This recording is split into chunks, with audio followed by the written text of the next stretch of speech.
একদিন সন্ধ্যাবেলা কাজল এবং পলাশ নামের দুই বন্ধু জঙ্গলের মধ্যে দিয়ে হেঁটে যাচ্ছিল। দেরি হয়ে যাওয়াতে তারা ঠিক করলো যে রাতে জঙ্গলেই থাকবে।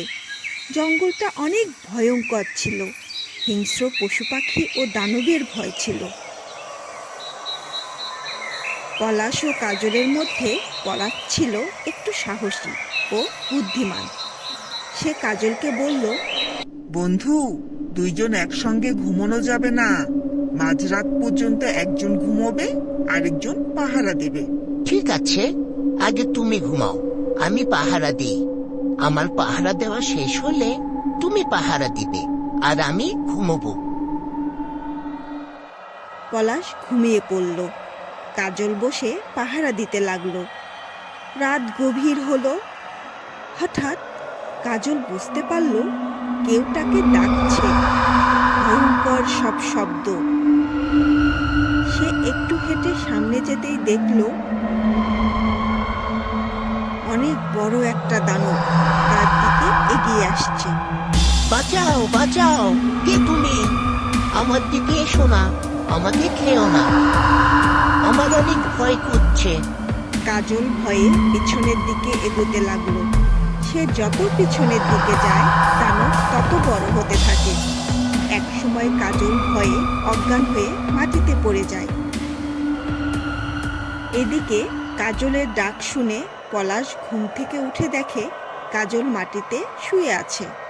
পলাশ ভাবে কাজল হয়তো ঘুমিয়ে গেছে, এবার তার পাহারা দেবার পালা। কাজল ঘুমিয়ে আছে, এবার আমার পালা। এবার আমি পাহারা দিই। ওকে আর ডাকবো না, ও ঘুমা। এই বলে পলাশ এদিক সেদিক হাঁটাহাঁটি শুরু করে।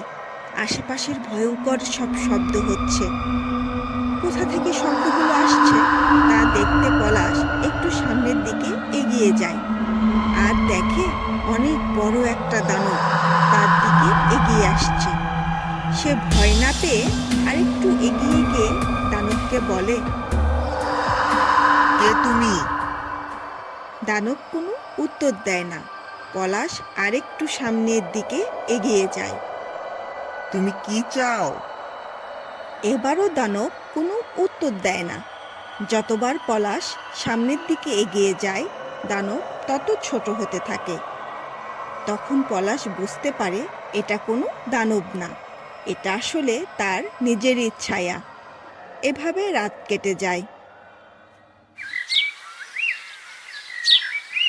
পলাশ, পলাশ, দানবটা কই? তুমি ঠিক আছো তো? কিসের দানব? কাল রাতে অনেক বড় একটা দানব এসেছিল, আমি অনেক ভয় পেয়েছি, ভয়ে অজ্ঞান হয়ে পড়ে গেছি। কাজলের কথা শুনে পলাশ সবকিছু বুঝতে পারল। ওটা কোনো দানব না, ওটা তোমারই ছায়া ছিল। এরপর পলাশ কাজলকে সবকিছু বুঝিয়ে বলল। কাজল তার ভয়ের কারণ বুঝতে পারল। এরপর দুই বন্ধু জঙ্গল থেকে বেরিয়ে আসলো। আমরা যখন কিছু নিয়ে ভয় পাই, আমরা সেটা সম্মুখীন করার কথা এড়িয়ে যাই, তখন আমাদের ভয়টাকে বড় এবং অনেক বড় হতে দেই। আর যখন সাহসের সাথে সেই ভয়ের সম্মুখীন হই, ভয়টা সমাধানের চেষ্টা করি, তখন সেই ভয়গুলো আর ভয় থাকে না। Don't forget to subscribe.